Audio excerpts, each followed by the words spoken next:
Hello and welcome back. This is video number 8, and we're going to talk about creating a custom audience. Now, it's really not hard. I'm going to show you step by step what you need to do, and we'll give you some recommended criteria to get started.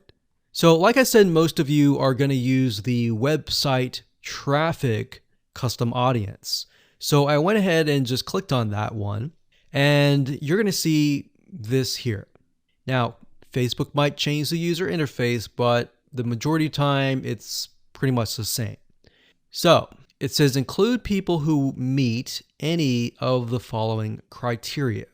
Now you can change the any to all if you want. So we could say anybody who visits the initial page, any page, or let's say, for example, the blog posts. If somebody visits the blog post, or another blog post, let's say we have 3 different blog posts, then we can say anybody who visits any of these 3 blog posts, let's retarget them. Let's put them in a custom audience. So if it's any, you could say all website visitors in the last 30 days. So it's all website visitors or people who visited a specific web page, or they spend a certain amount of time on your website.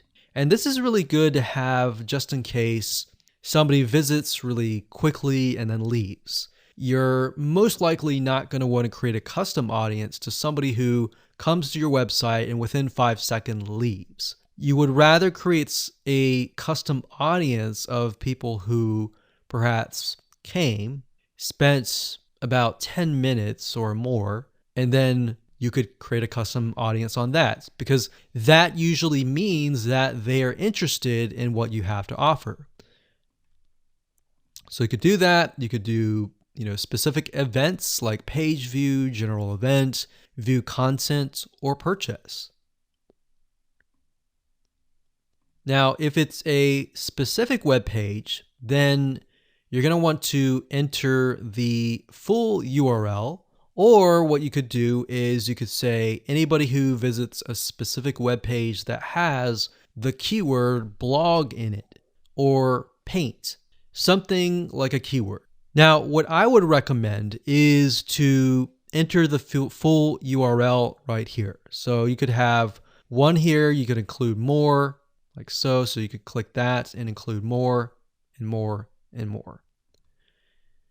Or you could say something like include people who meet all. So they have to have visited blog post 1, 2, and 3 in order to be considered part of that custom audience.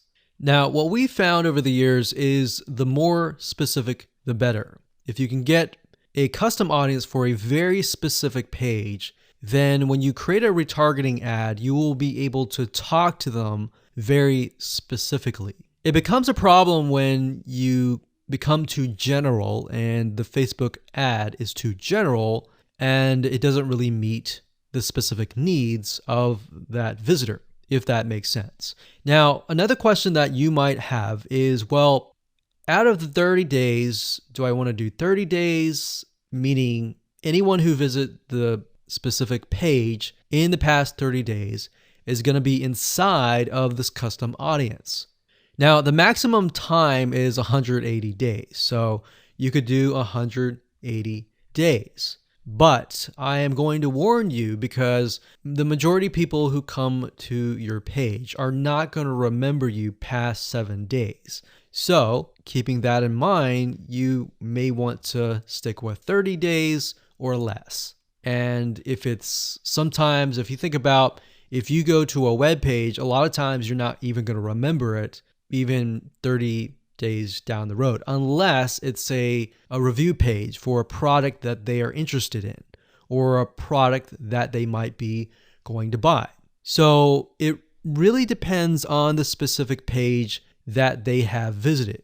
Maybe they clicked add to cart, but they did not purchase. If that's the case, they're most likely going to remember it. But past 30 days, that becomes an issue. And if that becomes an issue, your conversions are not going to be there and they might click spam, which can actually hurt your Facebook ad. So bear that in mind whenever you're creating these custom audiences. Now you can also exclude. So you can say anyone who visits these pages, but I don't want to include maybe the third blog post. So I want to say anyone who visits the first two blog posts, but we're going to exclude the third one. You click exclude and you simply do the same thing and you enter the web pages there.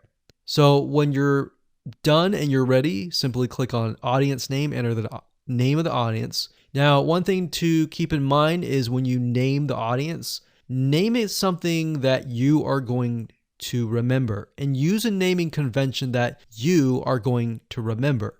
A lot of times it's easy to just name it anything that you want, but as you begin to build more custom audiences, you're going to forget. That's reality. And that's it.